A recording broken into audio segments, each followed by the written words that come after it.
warahmatullahi wabarakatuh. Ya, eh, baiklah adik-adik, kita akan melanjutkan materi kita mengenai pembuatan emulsi. Jadi pekan lalu kita sudah membahas mengenai sediaan emulsi ya, serta bahan yang digunakan untuk menstabilkan emulsi, dalam hal ini emulgator. Nah, kali ini kita akan membahas tentang pembuatannya. Jadi bagaimana memformulasikan dan membuat ya sediaan emulsi ini. Nah, pada umumnya ya seperti dengan bentuk sediaan lainnya, emulsi ini mengandung dua bahan utama, yaitu bahan aktif dan bahan non-aktif, atau dalam hal ini adalah bahan tambahan yang berfungsi untuk membantu atau sebagai pembawa zat aktif dalam satu bentuk sediaan emulsi ya. Nah, seperti yang sudah dijelaskan sebelumnya di pertemuan sebelumnya, bahwa emulsi ini merupakan sediaan yang terdiri dari dua jenis cairan ya, yang tidak saling bercampur ya. Nah, ketidakbercampuran ini disebabkan karenanya perbedaan polaritas dari dua cairan tersebut ya. Dalam hal ini polar dan non polar, yaitu minyak dan air ya. Nah, bahan aktif dari sediaan emulsi ya, dia bisa berbentuk cairan atau bisa berbentuk padatan, di mana padatannya ini terlarut di dalam salah satu cairannya. Jadi misalnya padatan yang nonpolar yang terlarut dalam pembawa yang nonpolar gitu ya, atau bisa juga dia terlarut dalam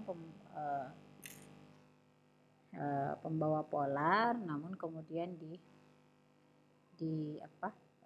didispersikan ke dalam pembawa nonpolar yang kemudian mengandung bahan pengemulsi ya, yang mengandung bahan pengemulsi yang berfungsi sebagai penstabil atau dalam hal ini emulgator ya. Nah, selain itu juga mengandung beberapa bahan tambahan lainnya ya. Nah, umumnya sediaan emulsi ini terdiri dari dua fase utama ya, yaitu fase luar atau fase kontinu dan fase dalam atau fase diskontinu. Ya, fase continuous ini atau fase dalam, fase luar ya, maksudnya adalah fase yang menjadi pembawa utama ya, sehingga dia adalah cairan, salah satu cairan dari komponen emulsi yang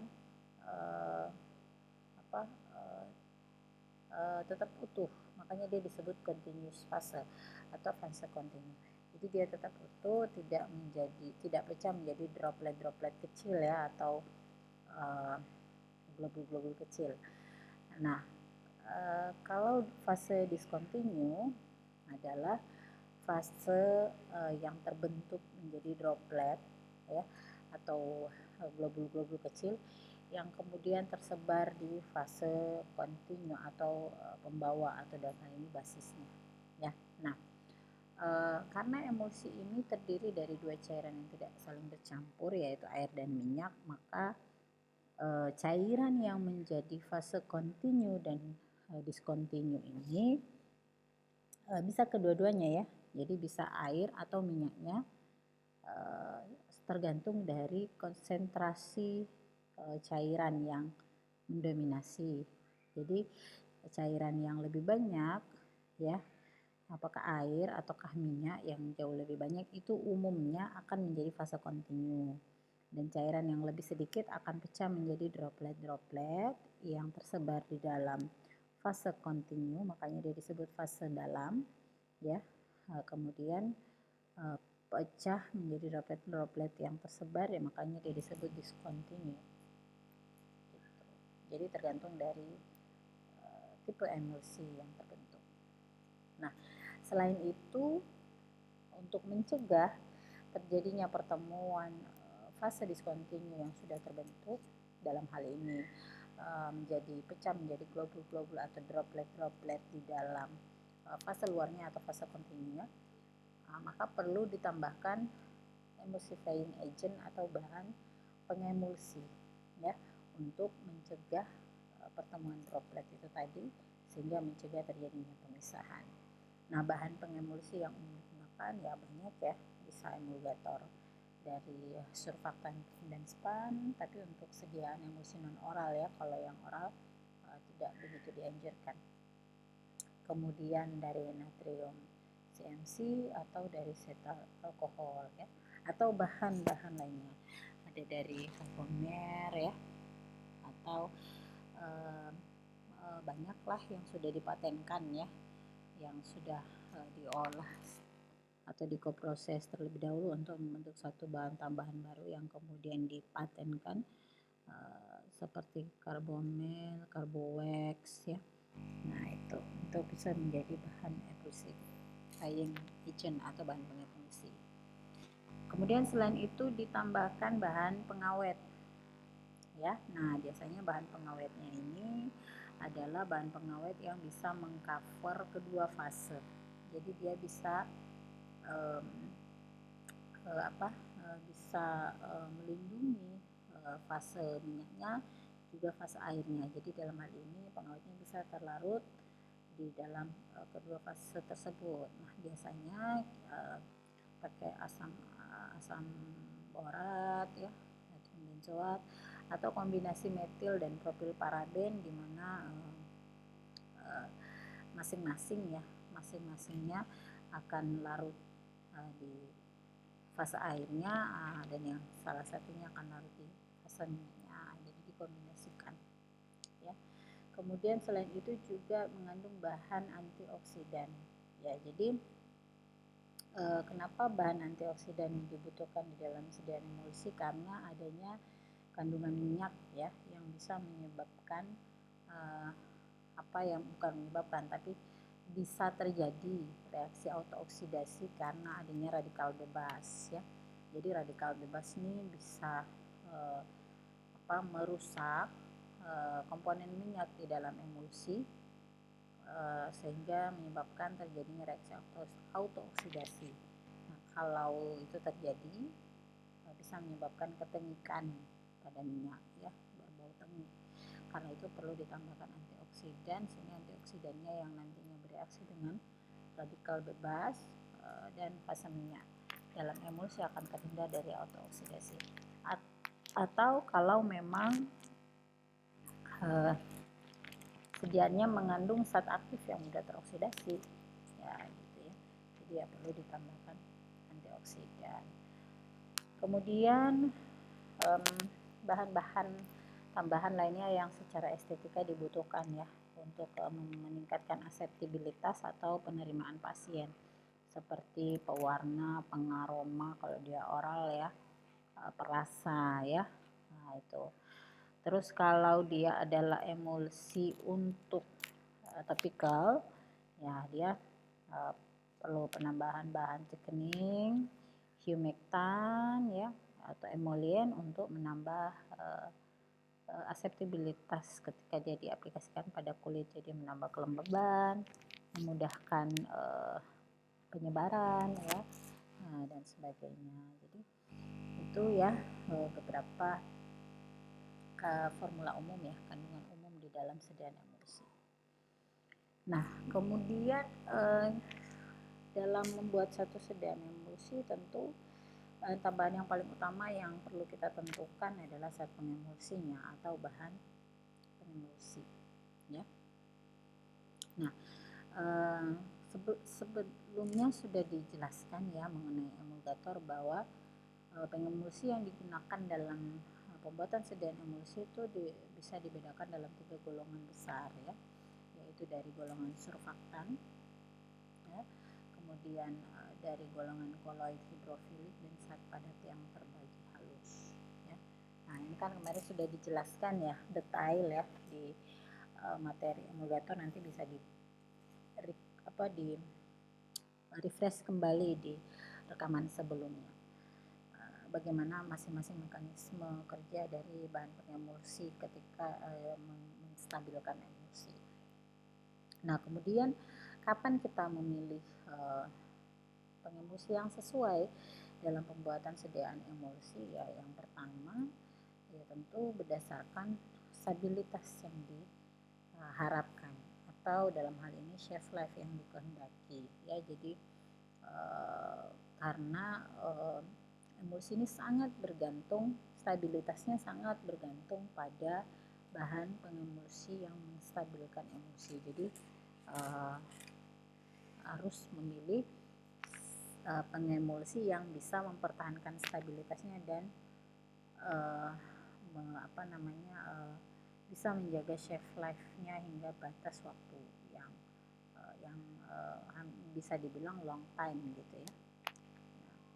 Kemudian juga tergantung dari tipe emulsi yang ingin dibuat, apakah minyak dalam air, air dalam minyak, atau tipe emulsi ganda.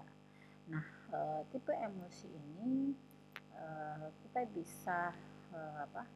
bisa membuat itu tadi tergantung dari banyaknya konsentrasi salah satu fasenya atau tujuan di mana dia diaplikasikan atau bagaimana dia diberikan.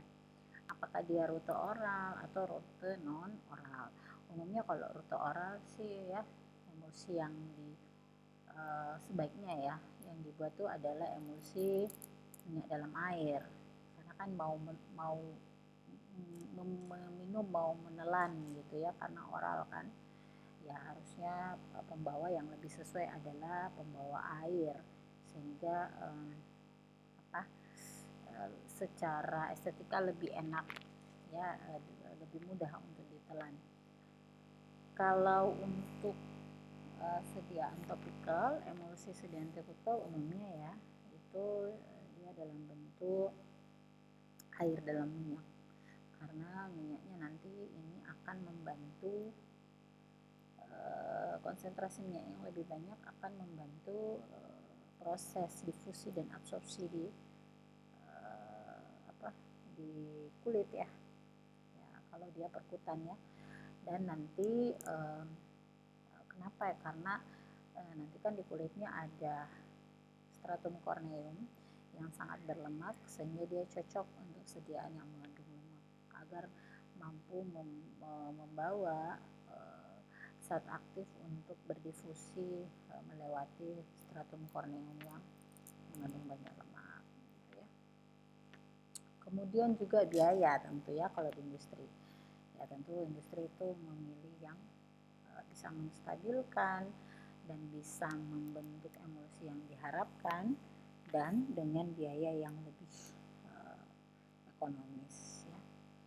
Kemudian juga kalau kita menggunakan golongan surfaktan, maka surfaktannya harus dipilih berdasarkan nilai HLB ya. Dan nilai HLB ini ditentukan dari banyaknya komponen dari fasa minyak yang akan diemulsikan. Kemarin kita sudah jelaskan ya di pertemuan sebelumnya beberapa fungsi dari surfaktan tergantung dari nilai HLB-nya dan bagaimana menghitung dan menentukan nilai HLB berdasarkan HLB butuh dari komponen di dalam sediaan emulsi. Nah, karena HLB ini ya adalah satu nilai yang dimiliki oleh surfaktan untuk memperhitungkan berapa jumlah komponen surfaktan ya yang digunakan untuk membuat emulsi yang stabil berdasarkan HLB butuhnya ya. Nah, HLB butuh ini adalah nilai HLB yang dibutuhkan oleh suatu minyak untuk dapat teremulsikan, makanya namanya hidrofilik lipofilik balance. Jadi bagaimana kesetimbangan lipofilik di dalam hidrofiliknya, jadi nggak bisa dibalik LHB lipofilik hidrofilik balance, bukan, karena yang dikondisikan atau yang diseimbangkan dalam hal ini ya adalah minyak terhadap air, makanya namanya hidrofilik lipofilik balance. Jadi berapa yang dibutuhkan minyak berapa yang dibutuhkan, nilai HLB berapa yang dibutuhkan untuk mengemulsikan minyak di dalam air ya, atau di dalam hidrofiliknya ya. Jadi untuk membuat satu emulsi yang stabil, maka nilai HLB butuh nih harus disesuaikan ya. Makanya kemarin sudah diajarkan ya bagaimana menghitung nilai HLB berdasarkan HLB butuhnya ya, bagaimana menghitung jumlah surfaktan bagian lipofilik dan surfaktan hidrofiliknya untuk membuat satu emulsi yang stabil berdasarkan nilai HLB butuhnya ya. Kemudian kalau misalnya nggak pakai surfaktan, maka bisa dengan pengemulsi yang lain seperti padatan terlebih halus atau dari golongan koloid hidrofilik, atau bisa juga dikombinasikan. Jadi bisa ya menggunakan surfaktan terus ditambahkan atau dikombinasikan dengan emulgator atau bahan pengemulsi dari golongan lainnya ya. Nah, kalau padatan terbagi halus seperti dari golongan tanah liat seperti bentonit, vigum ya. Nah, ini dia akan membentuk lapisan partikel padat yang berfungsi sebagai barrier atau pelindung fase terdispersinya. Dalam hal ini adalah globul-globul yang terbentuk ya, sehingga mencegah terjadinya pertemuan antar globul. Kemudian kalau yang dari koloid hidrofilik ini berupa polimer, yaitu monomer berantai panjang ya, yang peka terhadap air, dan dia bisa menjadi bahan pengemulsi tambahan, umumnya dikombinasikan ya. Nah, dia umumnya meningkatkan viskositas fase luarnya sehingga menjadi tahanan untuk mencegah terjadinya pertemuan antara fase dalamnya atau globul yang sudah terbentuk, sehingga pergerakannya berkurang karena besarnya tahanan fase luarnya yang menyebabkan minimnya pertemuan antara fase dalamnya sehingga mempertahankan globul yang terbentuk. Nah, kadang juga karena dia adalah polimer terdiri dari monomer berantai panjang, nanti di percabangan monomernya itu dia bisa mengikat globul-globulnya ya, sehingga mencegah untuk terjadinya pertemuan. Kemudian untuk pemilihan zat pengawet dan antioksidan, seperti yang sudah dijelaskan tadi ya, bahwa pengawet yang digunakan adalah pengawet yang bisa mengcover atau melindungi kedua fase di dalam emulsi, yaitu fase minyak dan fase airnya. Karena itu pengawetnya harus bisa larut di kedua fase tersebut. Nah, kalau misalnya pengawetnya susah ya untuk terlarut di kedua fase tersebut, jadi kita sulit menemukan, maka bisa menggunakan kombinasi pengawet. Jadi bisa satu pengawet untuk fase airnya, jadi dia terlarut pada fase air, dan satunya lagi terlarut pada fase minyak ya, seperti metil dan propilparaben yang paling sering digunakan. Jadi metilparabennya larut dalam air dan propilparabennya larut dalam minyak, sehingga metilnya bisa mengcover atau melindungi fase airnya, dan propilparabennya mengcover atau melindungi fase minyaknya. Kemudian, nah seperti yang dijelaskan tadi bahwa fase minyak ini mengandung minyak yang dapat mengalami autooksidasi sehingga menjadi tengik. Karena itu perlu ditambahkan bahan antioksidan untuk mencegah autooksidasi. Nah, biasanya yang bisa terjadi autooksidasi itu adalah minyak-minyak yang tidak jenuh ya, seperti minyak nabati ya. Nah, tentu kan kalau dia dia mengalami autooksidasi terus menyebabkan ketengikan pada bau, bisa menyebabkan bisa menyebabkan pengendapan lemaknya ya. Kemudian atau dia tentu menyebabkan perubahan rasa ya, kalau bau tengik menjadi rasanya tidak enak. Karena itu autooksidasi ini bisa dicegah dengan memecah rantai radikal bebas dengan penambahan antioksidan atau zat reduksi ya dalam hal ini ya, yang bisa mengikat radikal bebas sehingga radikal bebasnya tidak berikatan dengan minyak jenuhnya, atau ya memastikan tidak ada oksigen. Tapi itu kan akan sulit ya, memastikan bahwa tidak ada oksigen yang berkontak dengan sediaannya. Tapi kan akan sulit ketika dibuka sediaannya, dibuka kemasannya, dilakukan penuangan, tentu kita akan susah untuk menjamin bahwa tidak ada oksigen. Karena itu jika dibutuhkan maka ditambahkan antioksidan. Nah, antioksidan yang digunakan di dalam pembuatan atau formulasi emulsi itu tergantung pada keamanannya ya, serta tergantung kemanjurannya. Jadi selama antioksidan yang digunakan tidak mempengaruhi zat aktif ya, kemudian dia bersifat inert. Nah, antioksidan biasanya digunakan itu ya kisaran 0,01 sampai 0,1%. Jadi konsentrasi yang rendah saja ya.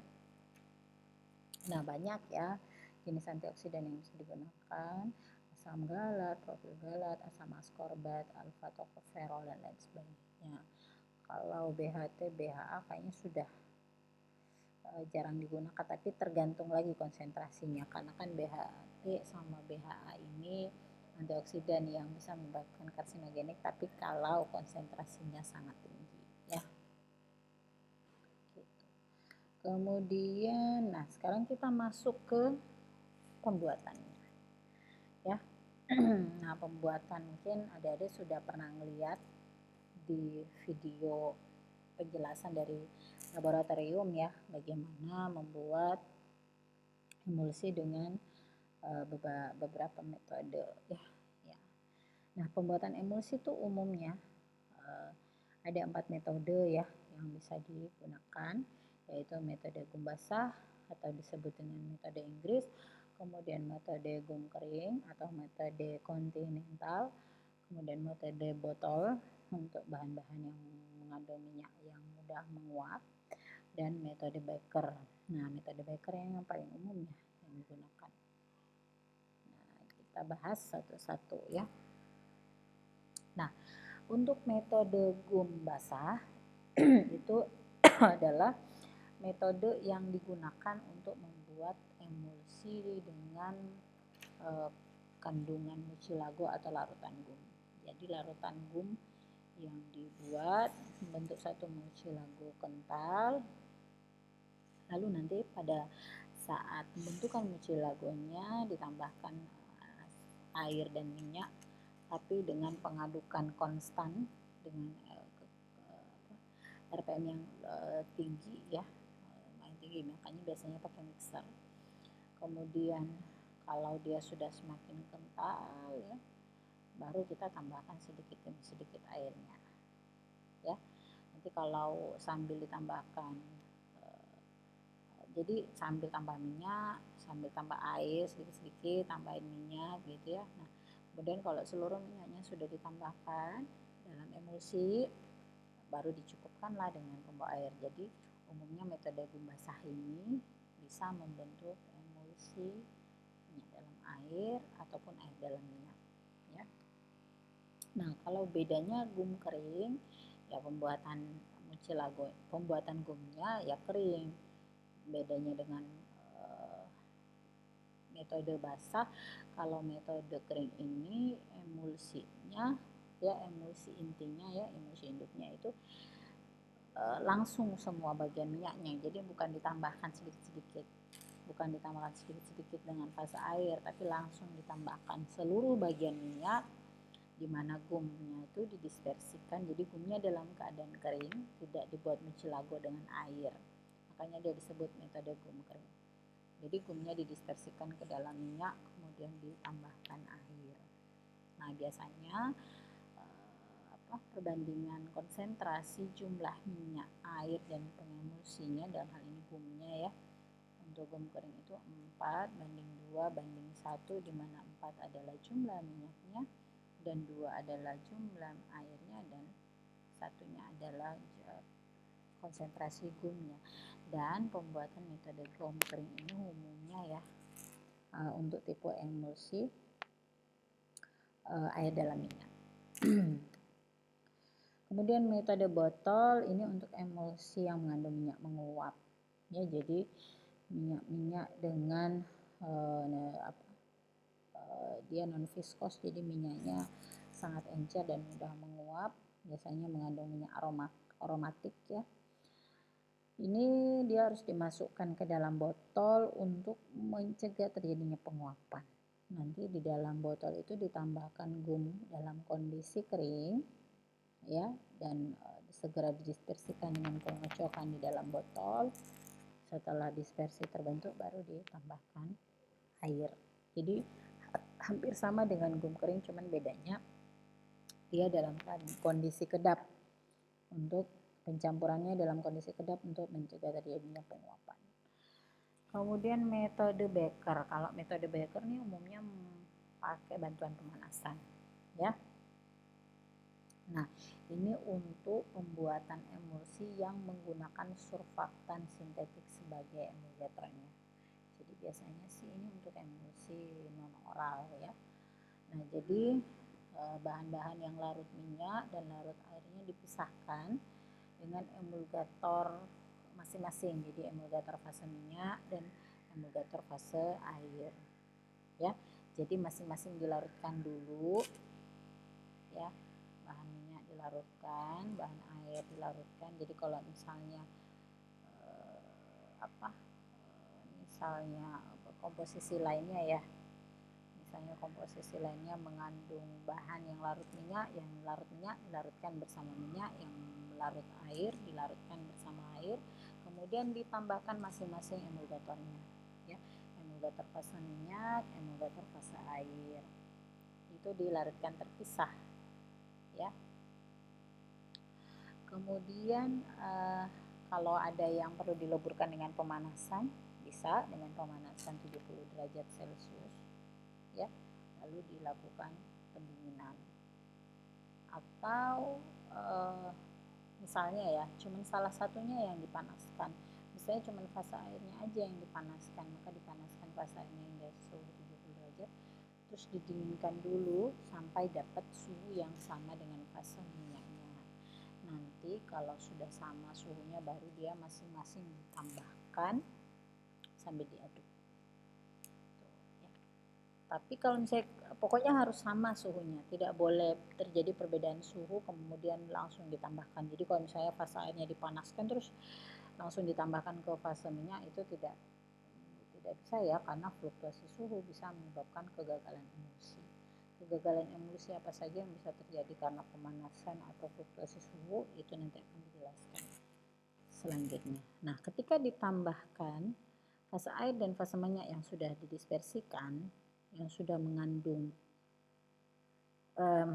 emulgator ya, maka langsung dicampurkan. Nah, cara pencampurannya tuh nggak serta-merta dicampur aja, tidak, tapi kita lihat dulu nih, mana yang konsentrasinya lebih besar, apakah fase minyaknya atau fase airnya. Kalau dia adalah fase minyaknya yang lebih sedikit, maka dia fase minyaknya menjadi fase internal, dia yang ditambahkan ke dalam fase airnya atau fase eksternalnya, baru sambil diaduk. Tapi kalau sebaliknya ya, sebaliknya fase airnya yang dikit terus fase minyaknya lebih banyak, maka fase air yang ditambahkan ke dalam fase minyak. Seperti itulah mekanisme pencampuran. Nah, ini ya contoh metode Becker. Kemudian untuk alat yang digunakan dalam pembuatan emulsi ya, alat utama yang harus disiapkan adalah homogenizer. Kemudian homogenizer yang digunakan tuh harus bisa menghasilkan kecepatan pengadukan dengan RPM tertentu, umumnya kecepatan tinggi ya, dan konstan ya. Nah, ya biasanya pakai stirrer, kalau skala lab ya bisa pakai stirrer atau ultraturax ya, kemudian atau dengan mixer. Nah, kalau misalnya tidak punya alat-alat pengaduk seperti itu ya, pengaduk mekanik, maka bisa dengan menggunakan mortir kayak gambar nih kan. Surfakannya ditambahkan fase minyak, kemudian diaduk di dalam mortir. Tapi ingat, yang melakukan pengadukan harus mengaduk dengan kecepatan konstan ya. Walaupun kecepatannya nggak bisa diukur, tapi tidak boleh terjadi perubahan pengadukan. Nah, kalau di industri sih nggak pakai mortir ya, kasihan nanti lah mau bikin ribuan satu batch itu bisa sampai ribuan liter ya, nggak mungkin pakai mortir, biasanya pakai mixer dengan skala besar ya. Oke, kemudian untuk permasalahan pada teknik pembuatannya. Jadi membuat sedan emulsi itu rewel ya. Jadi membuat sedan emulsi itu tantangannya besar. Ini ceritanya nih, kita mau nyatuin minyak dan air yang dari zaman dulu nggak bisa disatuin ya, karena polaritasnya berbeda. Nah, tapi di industri farmasi dalam pengembangan sedan emulsi ini bisa dilakukan. Nah, karena ini adalah satu bentuk sediaan yang unik, maka ini juga tantangannya besar ya. Nah, karena itu di dalam pembuatannya ada banyak permasalahan yang mungkin bisa kita temukan ya. Nah, ya, seperti yang saya jelaskan sebelumnya, permasalahan utamanya di pemanasan atau fluktuasi suhu yang menyebabkan terjadinya kegagalan emulsi. Kegagalan emulsi dengan perubahan suhu yang tinggi itu banyak ya. Umumnya bisa terjadi inversi fase. Nanti kita jelaskan lebih lanjut. Kemudian waktu dan kecepatan pengadukan. Pengadukan ini sangat mempengaruhi kestabilan emulsi. Karena itu selalu ditekankan bahwa mengaduknya harus dengan kecepatan konstan. Kemudian peralatan yang digunakan, tentu kan kalau kita mau menghasilkan pengadukan yang sesuai, peralatan mekaniknya harus menunjang ya. Dan yang terakhir adalah viskositasnya, bagaimana besarnya tahanan di dalam fase luarnya yang bisa mencegah terjadinya pertemuan antar globul. Nanti kita jelaskan masing-masing ya. Oke. Yang pertama adalah suhu pemanasan ya. Ya. Pemanasan ini ya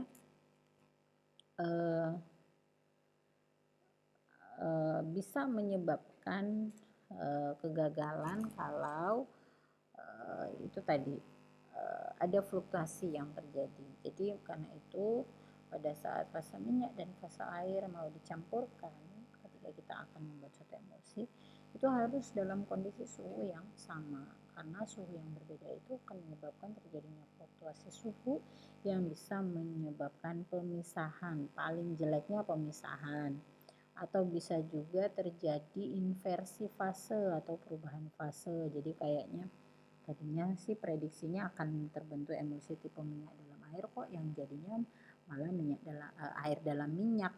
Itu bisa terjadi karena fluktuasi suhu.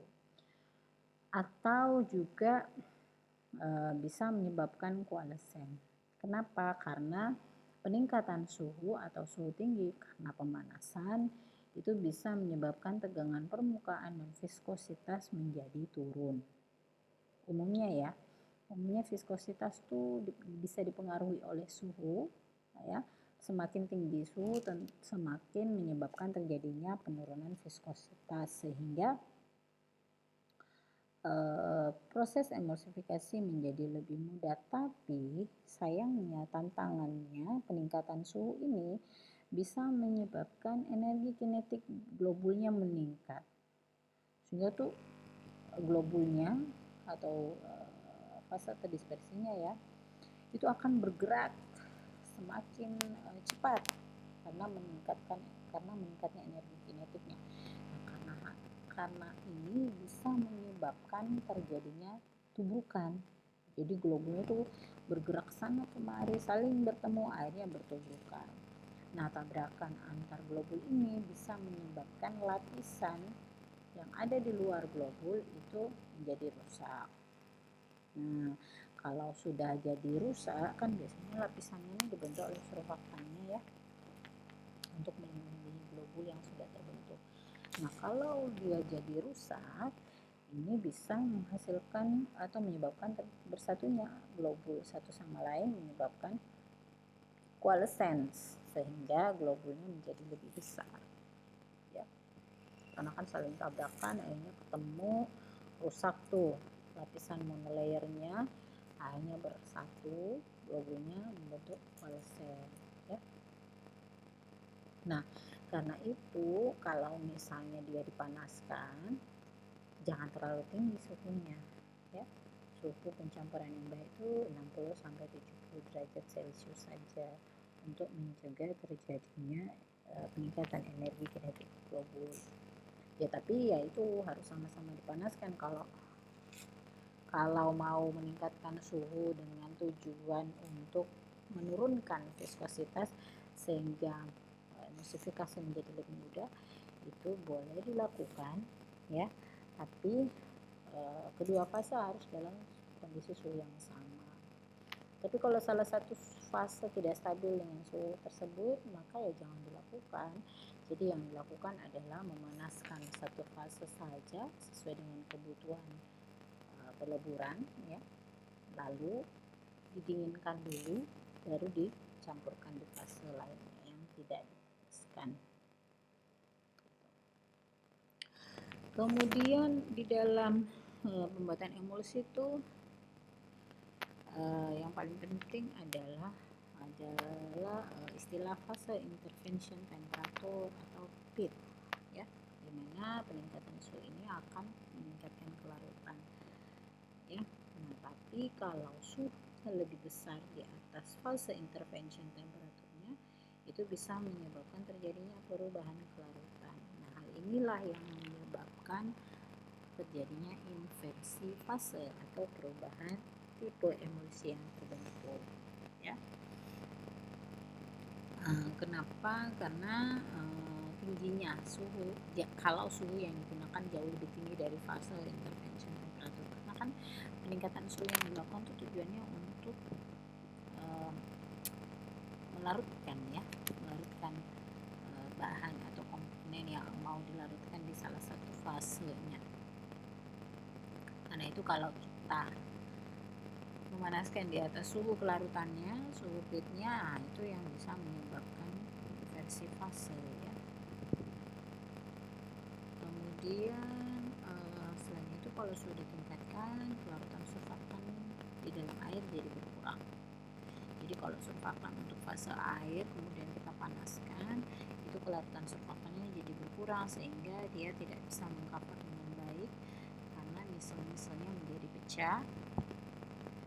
Sehingga kalau misalnya pecah, globul yang sudah terbentuk itu nanti akan saling bergabung karena tidak lagi di cover oleh misel, sehingga globulnya menjadi lebih besar. Nah, pada saat itulah juga terjadi coalescence. Kemudian kelarutan surfaktan di dalam suhu yang tinggi ini bisa berkurang karena putusnya ikatan hidrogen antara surfaktan dan air, karena adanya suhu yang tinggi yang menyebabkan menghasilkan reaksi elektrolit. Ya, pada saat itulah kenaikan suhu yang lebih tinggi lagi dari PIT-nya atau fase intervention temperaturnya bisa mengakibatkan pemisahan minyak, surfaktan dan air yang jadinya malah membentuk 3 lapisan ya. Minyaknya ada di atas, surfaktannya ada di tengah, kemudian airnya ada di bawah. Ya, itu tadi tantangan ya penggunaan pemanasan atau suhu di dalam peningkatan suhu di dalam pembuatan emulsi. Kemudian waktu dan kecepatan pengadukan. Ya, pada proses disrupsi kemarin sudah dijelaskan ya bahwa ada dua proses utama ya dalam pembuatan emulsi. Salah satunya adalah proses disrupsi, yaitu pemecahan fase internalnya. Nah, pada proses ini pemecahan fase internalnya itu dilakukan agar dia dapat membentuk globul yang didispersikan ke dalam fase eksternalnya atau fase pendispersinya dengan cara dia diganggu dengan pemocokan atau pengadukan, sehingga kalau kita kocok nanti fase internalnya akan pecah menjadi globul-globul ya. Nah, waktu awal-awal diaduk kan globulnya akan terbentuk tuh. Nah, cuma kalau pengadukan selanjutnya itu waktunya terlalu lama, justru menyebabkan kesempatan dua globul itu saling bertemu, karena kan pengadukan sudah terbentuk globul terus masih diaduk lagi, ya globulnya nanti akan saling bertubukan karena adanya pengadukan yang berlebihan, sehingga akan bergabung menjadi globul yang lebih besar, yaitu membentuk fluorescence ya, karena energi gas permukaan yang tinggi sehingga sistemnya menjadi tidak stabil ya. Karena itu kadang-kadang ya membuat emosi kalau kita cuma pakai mortir ya, pengadukannya tidak konstan, kecepatan pengadukan tidak konstan, kadang lambat, kadang cepat, sudah gitu waktunya berlebihan, kita kan nggak bisa ngatur waktu gitu ya.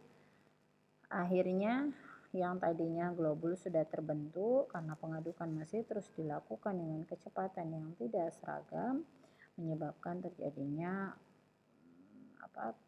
pertemuan antar globul, menyebabkan ketidakstabilan. Jadinya loh, tadi kok kemarin bikin emulsinya seperti ini juga, metodenya udah tepat nih, si ini dicampur dengan si itu, cara mencampurnya seperti ini, tapi kok tidak terbentuk emulsinya. Ternyata karena masalahnya di pengadukan yang tidak sesuai ya. Jadi bukan karena komponennya aja dan cara pencampurannya, tapi bisa juga ketidakstabilan disebabkan karena pengadukan yang tidak sesuai.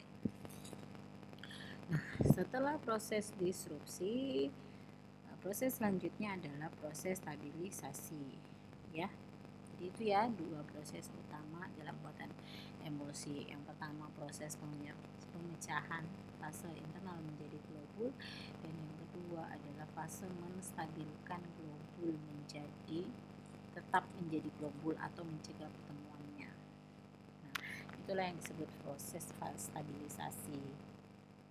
Nah, proses stabilisasi ini dilakukan dengan menurunkan energi bebas permukaan dengan memberikan pelindung pada globul. Jadi ada pelindung di permukaan globul dengan penambahan bahan pengemulsi. Nah, karena itu pengemulsi inilah yang disebut sebagai bahan stabil atau bahan aktif permukaan. Pengadukan yang terlalu lama dan kecepatan yang terlalu tinggi akan menjadi penghasil turbulensi. Jadi terjadilah tubrukan ya antar globul yang menyebabkan ukuran globulnya tidak sama, tidak homogen. Tentu akan mempengaruhi penampilan emulsi dan mempengaruhi dosis ketika penuangan.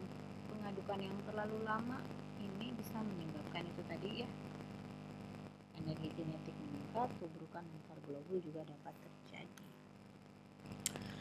Kemudian peralatan mekanik yang digunakan. Tadi kan beberapa sudah dijelaskan ya, beberapa alat mekanik yang bisa digunakan. Nah, alat yang digunakan juga bisa mempengaruhi diameter globul yang terbentuk. Untuk mortir sendiri, globul yang terbentuk memiliki diameter yang besar. Nah, diameter yang besar ini bisa menyebabkan keringnya lebih cepat terbentuk. Karena itu, di industri jarang digunakan penggunaan mortir. Kemudian kalau stirrer, diameter globul yang dihasilkan cukup kecil tapi bisa menyebabkan terbentuknya busa ya. Nah, busa ini apa? Busa ini adalah udara yang terjerembab di dalam air. Jadi udara yang terdispersi di dalam air. Nah, udara ini bisa terbentuk karena kecepatan stirrer memecah udara di permukaan cairan ya, sehingga menyebabkan terbentuknya busa ya. Nah, kalau busanya banyak terbentuk, ini salah satu ketidakstabilan emulsi ya. Kalau banyak busa yang terbentuk berarti banyak udara yang terperangkap di dalam cairan, maka ya emulgatornya akan berorientasinya pada udara tadi. Jadi emulgatornya lebih banyak di permukaan udara yang pecah menjadi globul di dalam air. Kemudian kalau penggunaan ultraturaks, ukuran galbu juga lebih kecil, tapi untuk formula dengan emulsi yang kadar minyaknya tinggi, yaitu tipe air dalam minyak, ya, ini juga bisa menyebabkan terjadinya turbulensi dengan penggunaan ultraturaks yang lebih besar dibanding dengan stirrer. Kemudian, untuk busa atau udara yang terperangkap, kenapa dia dianggap sebagai salah satu gejala ketidakstabilan emulsi? Karena udara ini kan memiliki sifat non-polar sehingga dia cenderung melakukan kontak dengan minyak. Nah, dia jadinya bisa menjadi perantara bagi globul-globul minyak. Jadi kalau dia adalah tipe air dalam minyak, ada busa yang banyak, busanya ini bisa jadi perantara antara globul minyak, sehingga bisa membuat terjadinya pertemuan antar globul dengan perantara minyak. Jadi bisa jadi PHB lah istilahnya gitu. Nah, karena itu salah satu emulsi yang tidak stabil, yang tidak homogen, itu bisa disebabkan atau bisa menyebabkan adanya gelembung-gelembung udara, dalam hal ini busa. Jadi kalau emulsi yang dilakukan pengadukan kemudian menyebabkan ada busa di permukaan, itu adalah tanda-tanda salah satu tanda ketidakstabilan. Kemudian bisa menyebabkan reaksi atau oksidasi karena di dalamnya kan ada oksigen, ya. Di dalam busa itu ada oksigen sehingga fase minyaknya bisa dengan mudah terauto-oksidasi. Kemudian bisa menyebabkan tumbuhnya mikroorganisme. Jadi kegagalannya, ya, ketidakstabilan emulsi karena udara atau busa ini juga bisa menyebabkan kegagalan karena mikrobiologisnya. Jadi adanya pertumbuhan mikroorganisme karena ada udara. Jadi tuh mikroorganismenya jadi senang lah, ya, ada air, ada udara, ya hidup dia. Ada media yang dia butuhkan. Ya, jadi untuk menghindari ini maka digunakanlah pengawet pada fase air. Atau jika dibutuhkan ditambahkan anti busa, ya. Jadi pembentukan busanya bisa dicegah, ya, dengan mengadukan pada sistem tertutup atau vakum sehingga tidak ada udara yang terikut dalam pengadukan. Dan jika dimungkinkan agar lebih efektif, kita tambahkan bahan anti busa. Anti busa yang digunakan tuh bisa dari silikon atau alkohol rantai panjang atau disebut dengan poliol, ya. Kemudian sayangnya, ya, banyak bahan-bahan anti busa itu infang secara kimiawi, ya. Jadi jika memungkinkan dihindari penggunaannya, diminimalis lah penggunaannya. Kalau memang harus banget pakai anti busa baru dilakukan. Kemudian viskositas, ya. Nah, tantangan terakhir dalam pembuatan sedan emulsi itu viskositasnya. Kan meningkatkan viskositas medium pendispersi ini tentu akan meningkatkan viskositas emulsinya, ya, secara signifikan. Nah, kalau emulsinya viskositasnya tinggi, itu bisa menyebabkan koefisien difusinya turun. Nah, koefisien difusi ini kan kemampuan terlarut suatu senyawa, ya, atau molekul di dalam dua pelarut yang tidak saling bercampur, atau disebut koefisien partisi. Nah, kalau koefisien partisinya turun, maka ya tentu frekuensi tumbukan dan laju koalescennya berkurang. Ini akan menyebabkan kestabilan suhu lebih baik, ya. Kemudian emulsi ini bisa gagal karena banyak faktor. Karena memang pembuatan emulsi ini tantangannya tinggi, ya.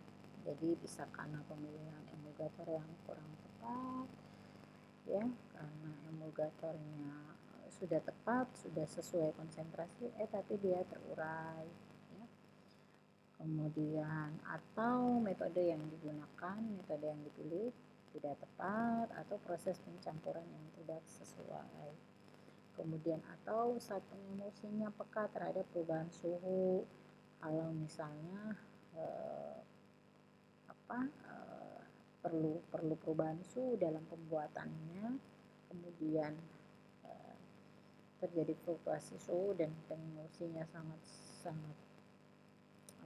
sensitif ya terhadap perubahan suhu, maka bisa menyebabkan pembesaran fase. Selain itu, kalau sudah dipanaskan untuk peleburan, ketika pemanasannya dihilangkan, suhu turun, itu juga bisa menyebabkan terbentuknya kristal. Ya.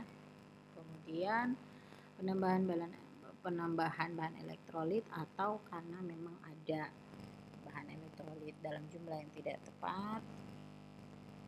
Kemudian volume antar kedua fasenya tidak sesuai ya, atau tidak tepat ya, di mana fase terdispersi yang baik itu adalah sekitar 40-60% dan tidak berlebih.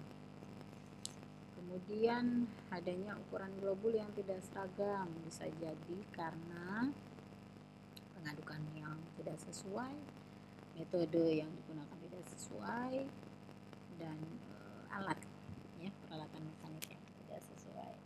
Nah, ini ukuran globul yang tidak seragam bisa menyebabkan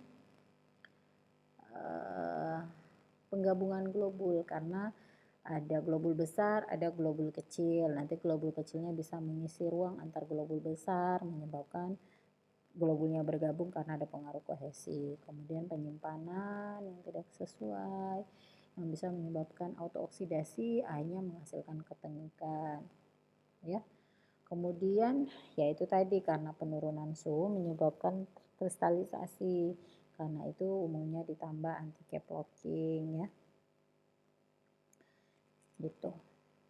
Tapi semua kegagalan emulsi ini kalau kita sudah sesuai sudah tepat semuanya ya, maka tentu akan menghasilkan emulsi yang lebih stabil.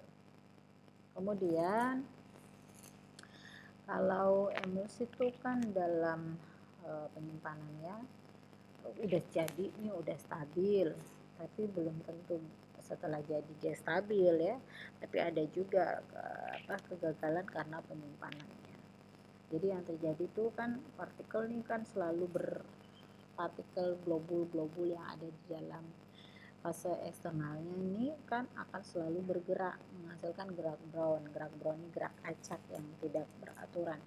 Gerak brown ini bisa menyebabkan tabrakan antar partikel, bahkan bisa menghasilkan jutaan tabrakan per detik.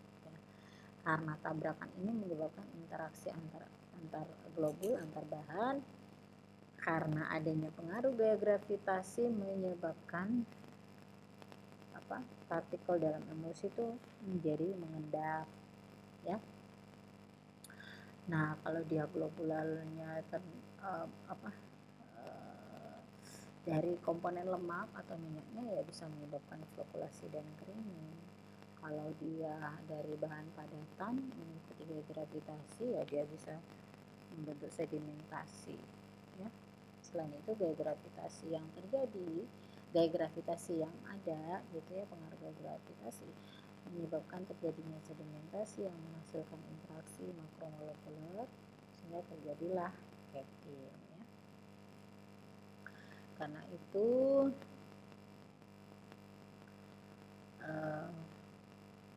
harus kita pahami bahwa ada banyak jenis-jenis kegagalan emulsi yang bisa terjadi dalam penyimpanan ya, ataupun dalam proses pembuatannya. Nah, seperti yang diketahui bahwa film oleh emulgator yang masih utuh itu kan menyebabkan terjadinya menghasilkan energi bebas permukaan yang besar.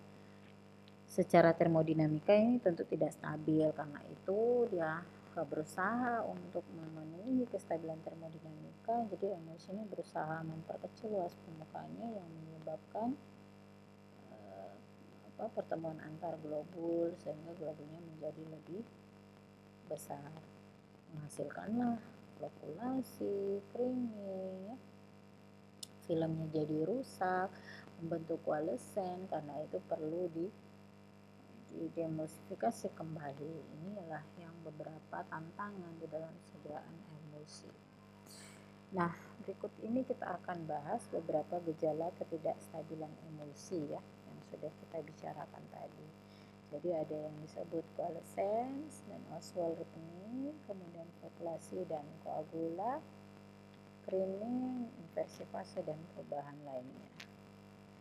Nah, ini pada gambar kalian bisa lihat ya beberapa contoh-contoh yang sudah disebutkan tadi ya, kegagalan-kegagalan emulsi.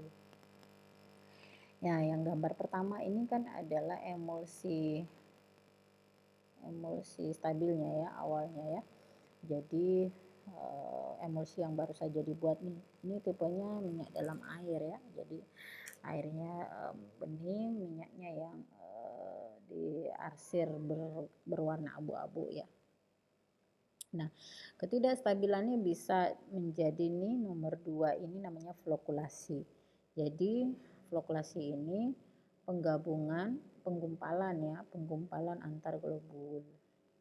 Kemudian atau bisa nomor 3 menyebabkan koalesen. Kalau koalesen itu bukan lagi menggumpal seperti nomor 2 ini, tapi sudah menyatu di mana globulnya itu menjadi beberapa globul itu sudah pecah lapisan luarnya pelindung globulnya sehingga bersatu dalam satu globul. Nih ya. Jadi flokulasi ini bisa berkembang menjadi koalesen kalau globulnya terus berinteraksi hingga memecah lapisan film antar globul. Kemudian atau menyebabkan creaming karena adanya perbedaan berat jenis. Ya, jadi minyaknya selalu ada di atas. Kemudian atau Oswald ripening. Kalau Oswald ripening itu hampir sama dengan ini koalesen penggabungan. Tapi kalau Oswald ripening itu ada yang afinitasnya lebih tinggi ya. Jadi ada salah satu globul yang afinitasnya lebih tinggi sehingga menyerap globul-globul yang lainnya. Sehingga ada satu globul nantinya akan menjadi lebih besar karena dia menyerap dari globul-globul yang lain. Sehingga globul yang lain menjadi tinggal dikit, menjadi lebih kecil. Itu Oswald ripening. Kemudian yang keenam adalah fase inversion atau inversi fase. Ini ya, yang tadinya tipenya minyak dalam air, dia berubah menjadi air dalam minyak. Ya, nah kemudian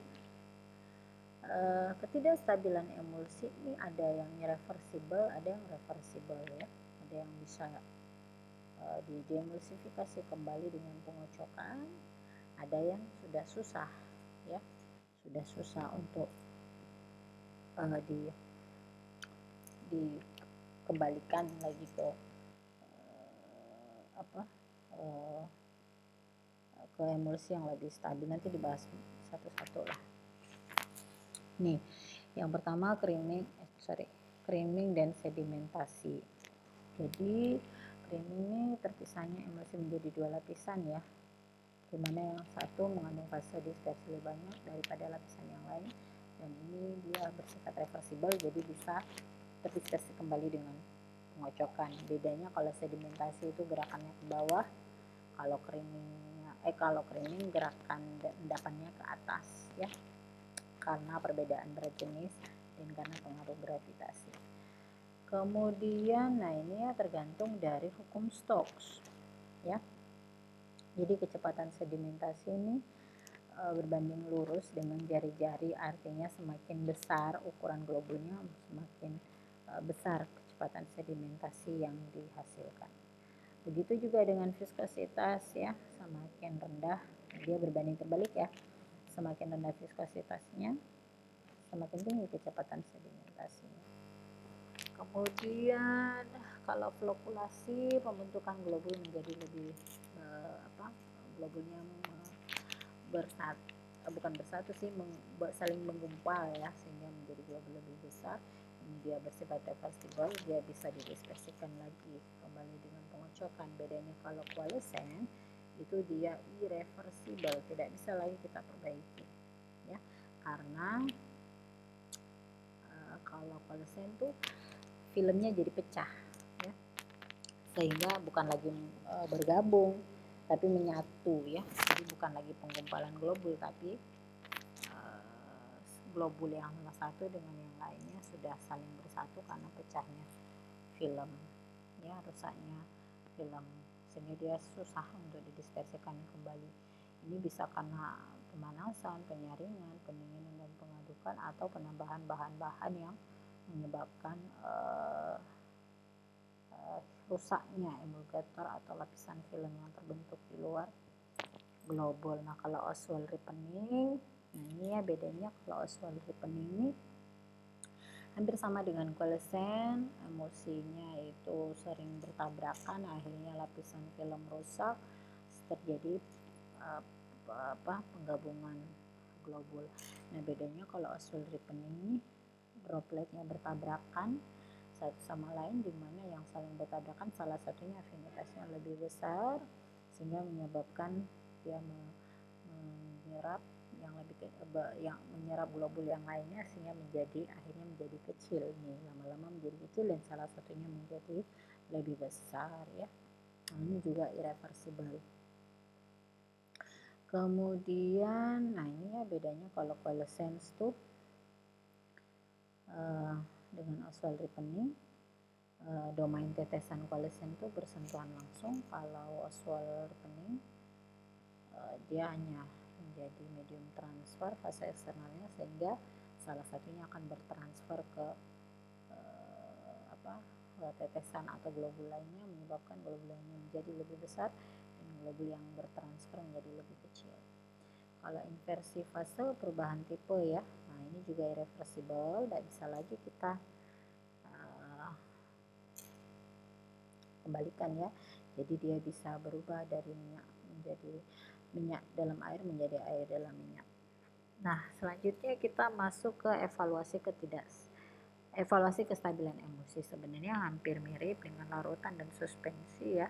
Kemarin sudah dijelaskan beberapa, ada organoleptik, efektivitas pengawet. Cuman bedanya kalau untuk emulsi itu yang tambahannya adalah penentuan tipe emulsi ya. Kalau yang sifat aliran dan lain sebagainya, uji volumeter pindahkan, uji minimum, itu semua sama dengan larutan dan suspensi. Begitu juga organoleptik. Saya langsung ke penentuan tipe emulsi. Nah, penentuan tipe emulsi ini nanti akan saya jelaskan di materi setelahnya ya, yaitu di materi diagram Turner ya. Kemudian selain itu ada ujian tambahan, yaitu penentuan ukuran globul untuk emulsi. Jadi yang dilakukan adalah menetapkan ukuran droplet rata-rata berikut distribusinya pada selang waktu tertentu. Nah, analisis ukuran dropletnya ini biasanya menggunakan mikroskop untuk mengukur diameter, atau pakai electronic counter untuk mengukur volume droplet yang terbentuk. Sifat aliran sama ya yang sebelumnya. Kemudian ini juga sama, semuanya tercantum di dalam Farmakope edisi 6. Untuk penetapan indeks keseragaman sediaan juga sudah saya jelaskan, bisa di refresh lagi di larutan nanti ya. Volume terpindahkan, penetapan volume minimum juga ada di larutan. Kembali dibaca ya, dipelajari kembali. Bukan berarti bahwa saya tidak menjelaskan di sini berarti itu sudah tidak lagi dibahas, tetap ya, kemungkinan masih akan kita ditanyakan ya. Kemudian selain itu, kalau dia terbentuk sedimen, maka yang diukur adalah penentuan tinggi sedimentasi. Jadi sebenarnya hampir mirip dengan suspensi kemarin, cuman bedanya kalau penentuan tinggi sedimentasi pada sedimen emulsi itu itu disimpan dalam tabung sedimentasi dalam kurun waktu beberapa waktu ya, pada temperatur kamar dan temperatur di atas temperatur kamar, jadi diberikan stress condition. Kemudian selang waktu tertentu dilakukan pengamatan pada sediaan dengan melihat terjadinya pembentukan lapisan. Nanti stabilitasnya dilihat berdasarkan perbandingan HU dan HO. HU itu adalah tinggi lapisan, kalau HO itu adalah tinggi keseluruhan. Hampir sama dengan suspensi kemarin. Nah, emulsi yang stabil tuh kalau perbandingan antara HU atau tinggi lapisan dengan tinggi keseluruhan sediaan tuh 1 atau mendekati 1. Stabilitas dipercepat, ingat kita pakai zona 4B ya, mengikuti negara kita untuk penentuan waktu kadaluarsa atau expired date, apakah kita pakai stabilitas dipercepat atau dengan long time. Kemudian itu nanti bisa dibaca ya, beberapa materi yang mengenai pengujian evaluasi sediaan emulsi. Ingat ya, bisa balik lagi ke larutan dan beberapa pengujian yang mirip dengan suspensi ya. Pokoknya bedanya kalau di larutan tuh pengujiannya ada pengujian tambahan mengenai kelarutan ya. Kalau di emulsi itu tadi tinggi sedimentasi sama ukuran droplet. Kalau di suspensi evaluasinya tambahannya itu derajat flokulasi dan derajat deflokulasi, tinggi sedimentasi ya. Sehingga itu yang perlu kalian pelajari untuk beberapa evaluasi sediaan cair ya. Ya, oke, itu tadi penjelasan mengenai pembuatan sediaan emulsi. Kurang dan lebihnya mohon dimaafkan. Nanti untuk yang mau ditanyakan boleh kita diskusi nanti langsung via Zoom ya untuk pertemuan selanjutnya. Oke, terima kasih, saya tutup. Billahi taufiq wal hidayah. Wassalamualaikum warahmatullahi wabarakatuh.